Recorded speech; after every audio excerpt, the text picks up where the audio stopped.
할렐루야. 2023년 4월 12일 수요일 말씀을 나누려고 합니다.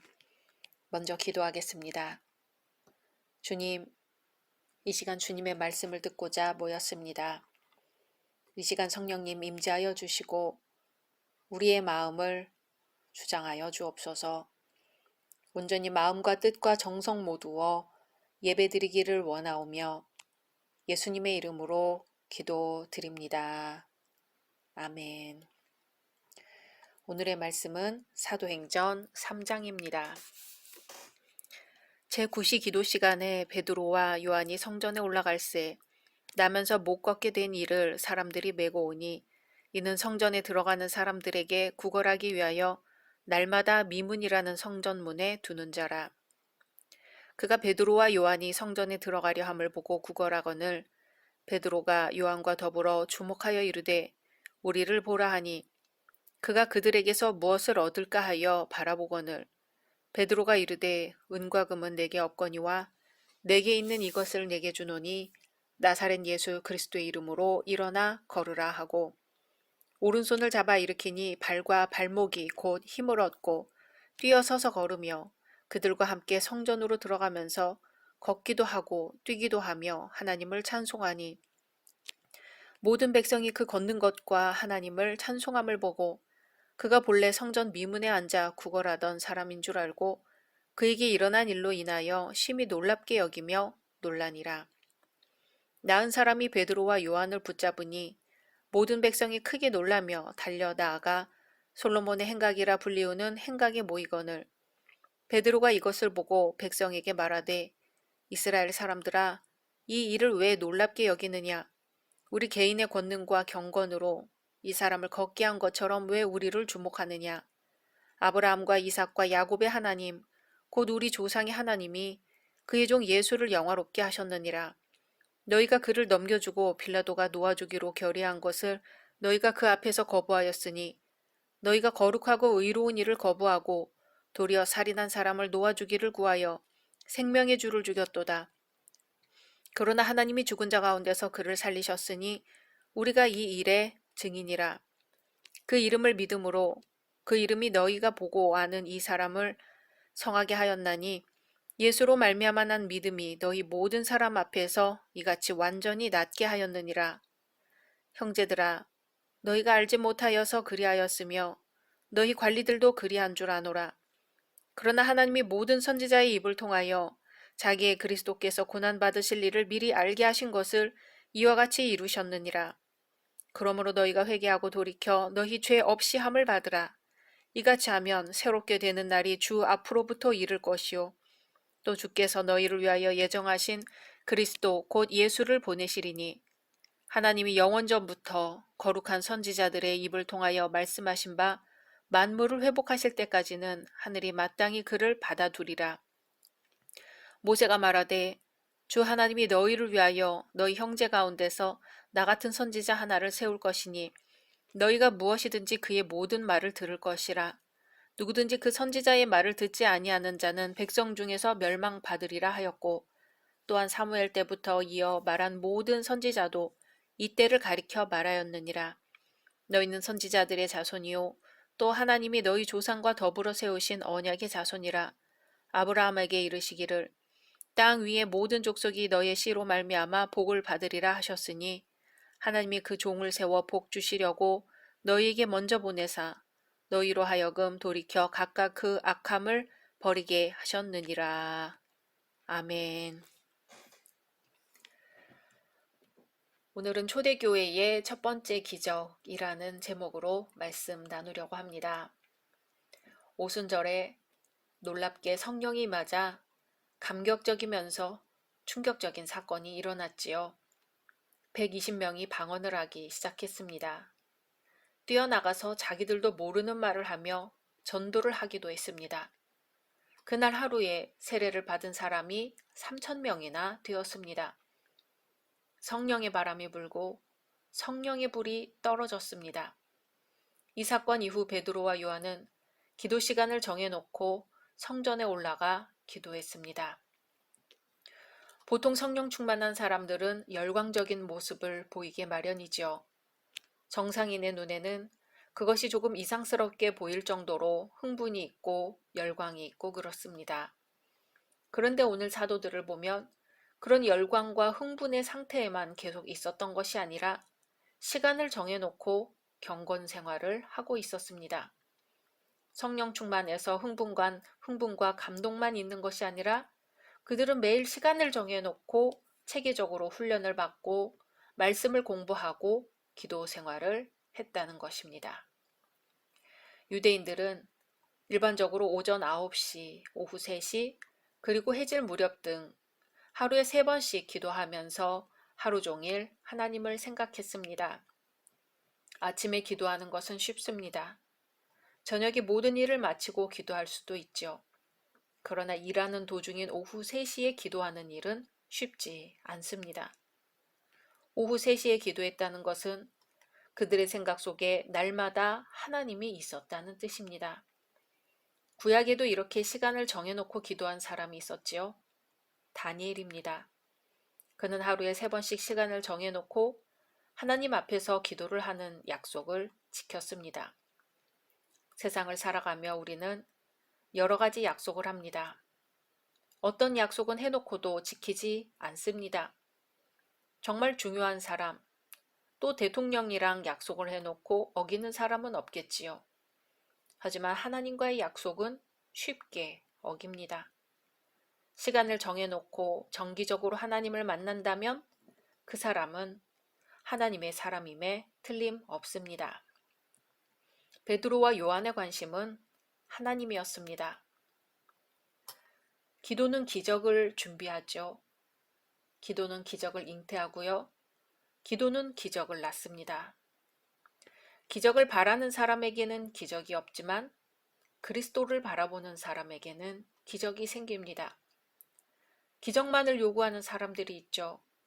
병 낫기를 원하고 사업이 잘 되기를 원하고 자식이 어떻게 되기를 원합니다. 그렇다면 그건 기복신앙과 무엇이 다를까요? 무당의 신앙과 다를 게 없습니다. 돌멩이에 빌고 물 떠다 놓고 비는 것과 무엇이 다를까요? 하지만 그것은 하나님이 아니지요. 기적은 기도하는 자에게 일어납니다. 하나님께서는 먼저 그 사람을 준비시키신 후에 축복하십니다. 우리의 생각으로 최선을 다하면 기껏해야 사람이 움직이지만 우리가 기도한다면 그때부터는 하나님이 움직이십니다. 베드로와 요한은 기도하는 사람이었습니다. 시간을 정해놓고 기도하는 중이었지요. 바로 그때 하나님이 한 사건을 예비해 놓으셨습니다. 때는 오후 3시경이었습니다. 도시 대부분의 상점들은 문을 닫을 때였지요. 그리고 오후 기도를 드리기 위해 수천 명의 사람들이 성전으로 모이고 있었습니다. 베드로와 요한 역시 그 무리 중에 섞여 있었습니다. 천천히 대로를 지나 성전으로 향하던 중 베드로는 거기 앉은 거지를 보았습니다. 다리가 불편해 걸을 수 없는 거지였습니다. 성경은 나면서 못 걷게 된 이였다고 합니다. 베드로와 요한은 그 사람을 지나치려고 했지만 순간 갑자기 베드로가 걸음을 멈추었습니다. 무언가 마음속에서 영적 감동이 있었습니다. 베드로는 잠시 그 사람을 유심히 쳐다보았습니다. 이 날 때부터 못 걷던 사람의 모습이 바로 우리의 모습입니다. 이 사람은 누가 보아도 불쌍한 사람이죠. 자기가 원하는 대로 걸을 수 없습니다. 여러분의 인생은 스스로 원하는 대로 걸어가고 있는 인생인가요? 이 사람이 날 때부터 못 걸었다 하는 걸 보니 자신의 실수도 아닙니다. 우리가 만들지 않은 일을 우리가 감당하며 살아야 할 때도 많습니다. 혼자 못 걸으니 누가 데려다 주어야만 합니다. 우리 역시 누군가를 계속해서 의지합니다. 그리고 이 거지는 자기의 불쌍한 처지 자체가 밥벌이 수단이 됩니다. 사람들은 자기가 갖고 있는 것들을 상품으로 팔아먹고 살지요. 어떤 사람은 멋진 몸매를 상품으로 팔고, 어떤 사람은 아름다운 미소를 상품으로 팔고, 어떤 사람은 자기 건강을 상품으로 팔아먹고 삽니다. 밥벌이 수단 그 이상으로 자기 자신을 생각하지 못하고 사는 거지요. 베드로를 포함해서 예루살렘에 있는 많은 사람들은 이 거지를 잘 알고 있었습니다. 누구든지 이 미문이라는 문을 지나가게 되면 제일 먼저 만나는 사람이 바로 그 거지였거든요. 수많은 유대인들이 날마다 그곳을 지나쳤습니다. 베드로는 한순간이었지만 물 위를 걸었지요. 죽은 사람이 살아나는 것도 직접 목격했습니다. 또 부활하신 예수 그리스도와 함께 식사도 했습니다. 이제 베드로의 마음에 어떤 마음이 솟구치고 있었습니다. 베드로의 마음속에는 그 거지가 더 나은 삶을 살아야 한다는 마음이 일어났습니다. 그 순간 거지도 베드로를 올려다보았습니다. 무언가 도움을 주길 바랐죠. 동전 몇 푼 떨어뜨려 주길 바랐을 겁니다. 우리는 어떻습니까? 어제 삶이 오늘이 되고 오늘 삶이 내일 아닌가요? 그건 영원을 사모하는 삶이 아니죠. 소망과 기대가 없는 삶입니다. 그러나 베드로를 바라본 순간 베드로는 기대하지 않았던 전혀 다른 말을 합니다. 나는 금도 은도 가지고 있지 않소. 하지만 나는 내가 가지고 있는 것을 당신에게 주고 싶소. 베드로는 갑자기 그 거지에게 손을 내밀었습니다. 그리고 그 사람을 꽉 붙잡고 이렇게 명령했습니다. 나사렛 예수 그리스도의 이름으로 명하노니 일어나 걸으라. 그 거지는 몸을 움직였습니다. 그러다 마침내 자기 힘으로 일어났습니다. 무엇을 얻을까 하여 바라보고 있는 그 눈앞에서 하나님의 기적이 일어났습니다. 어떻게 인간에게서 이런 일이 일어날 수 있을까요? 인간이 할 수 있는 일이 아니지요. 하지만 이것이 바로 오늘날 우리 교회가 할 일입니다. 우리 모든 그리스도인들이 할 일입니다. 금과 은은 내게 없으나 내게 있는 것으로 내게 주노니 곧 나사렛 예수 그리스도의 이름으로 일어나 걸으라. 만약 베드로의 주머니에 금과 은이 넘쳐났다면 어떻게 됐을까요? 하나님의 능력은 우리의 빈 호주머니에서 나옵니다. 그리스도인으로서 진정한 능력을 얻기를 원한다면 빈 털터리에서 내게는 그리스도의 능력 외에는 가진 것이 없다는 것을 고백할 때 나옵니다. 세상은 은과 금의 이야기로 가득 차 있습니다. 그리고 모든 인간을 돈으로 평가하지요. 돈 이야기를 빼놓고 세상에서 할 얘기가 있을까요? 그래서 교회에서도 자꾸 은과 금 이야기를 하고 싶어 합니다. 하지만 교회는 나사렛 예수 그리스도의 능력을 말하는 곳입니다. 중세에 유명한 토마스 아퀴나스가 이런 말을 했습니다. 초대교회는 은과 금은 내게 없거니와 내게 있는 것으로 내게 주노니 곧 나사렛 예수 그리스도의 이름으로 일어나 걸으라고 말하는 능력이 있었다. 그러나 오늘날 우리의 교회는 금으로 기둥을 만들고 대리석으로 바닥을 깔아 엄청난 하나님의 집을 지었다. 우리의 교회는 땅도 많이 가지고 있다. 건물도 가지고 있다. 사람들도 많이 가지고 있다. 은과 금은 이제 우리에게 있다. 그러나 나사렛 예수 그리스도의 이름의 능력은 잃었다. 하나님이 원하시는 것과 우리가 원하는 것은 어떨까요? 일치할까요? 우리의 기도가 하나님이 주고 싶어 하시는 것과 일치하기를 소망합니다. 우리의 기도가 하나님이 받고 싶어 하시는 것과 일치하기를 소망합니다. 교회는 나사렛 예수 그리스도의 능력이 있어야 합니다. 그 능력을 전하는 것, 그 이상도 이하도 아닙니다.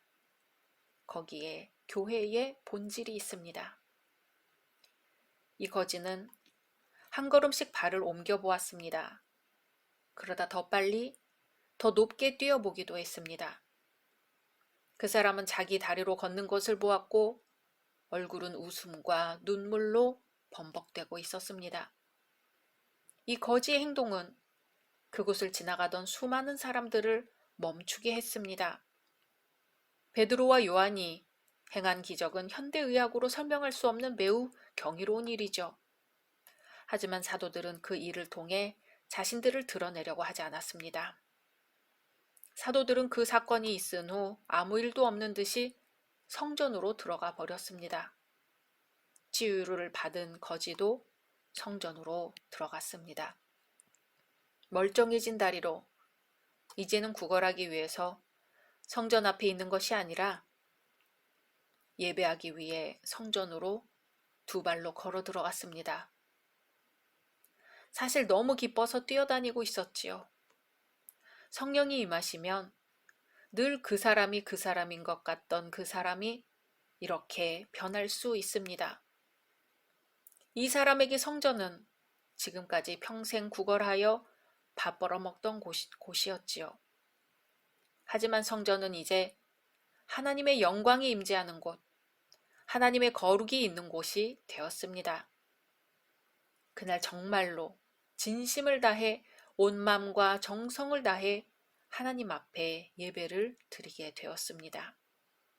하나님의 능력을 찬양했습니다. 결코 이 기쁨을 빼앗기지 않을 것입니다. 이것이 바로 우리 그리스도인들의 기쁨입니다. 놀라운 사실 한 가지 더. 이제 이 사람에게 과거는 없습니다. 전혀 다른 사람이 되었습니다. 지금의 삶이 너무나 영광스럽고 너무나 감사하기에 더 이상 과거는 없는 사람이 되었습니다. 마음의 상처가 아무리 깊어도 현재 성령 충만하고 행복하다면 더 이상 과거가 중요하지 않게 됩니다. 베드로와 요한 두 사도는 치유의 기적을 행한 후 솔로몬 행각에서 늘 하던 대로 말씀을 전했습니다. 그날의 말씀은 주님이 보여주셨던 치유의 능력과 그 의미에 관한 것이었습니다. 이들은 결코 자신들을 드러내지 않았고 그 일을 행하게 하신 예수를 전했습니다. 그 자리에서 수백 명의 사람들이 복음을 받아들였습니다. 한 사람이 변하자 수백 명의 사람이 같이 변했습니다. 하나님을 만나자 새 사람이 되었습니다. 과거와는 전혀 다른 사람이 되었습니다. 하나님께서 이 날 때부터 못 걷던 자와 같은 우리에게 지금 오셔서 성령 충만케 하시고 능력을 주셔서 온전히 거룩하신 주님을 만나게 해주시기를 소망합니다. 함께 기도하겠습니다. 주님, 소망이 없고 미래도 없고 내일도 없는 우리에게 오셔서 우리의 손을 붙들어 주시고 일으켜 세워주시고 새 삶을 허락해 주옵소서. 사도행전의 기적이 곧 우리의 기적이 되게 해주시고 우리 교회의 기적이 되게 해주시고 우리 열린교회를 통하여 예수 그리스도의 능력이 만방에 퍼져나가게 하여 주옵소서. 예수님의 이름으로 기도드립니다. 아멘.